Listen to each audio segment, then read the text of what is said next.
I think for our organization, this really sets a new standard of what's possible, even after all of this disruption. It also sets a new standard of what's possible in nations around the world. We now look to the Republic of Malta and Special Olympics Malta as a driver for this inclusion movement in new ways. They have always been a very strong organization, but now when they've brought 24 nations together, we can look to them now as innovators, as pioneers. Reazzjoni pożittiva ferm mill-President tal-Special Olympics Europe David Evangelista.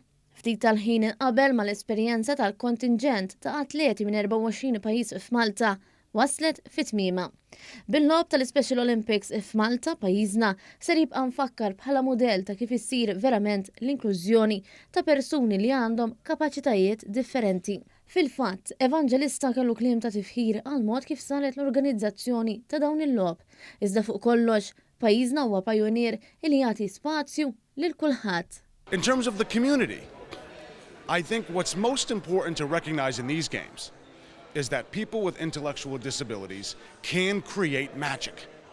They can create magic not only for their families, for their neighborhoods, for their communities, but their nations, and dare I say, for the world.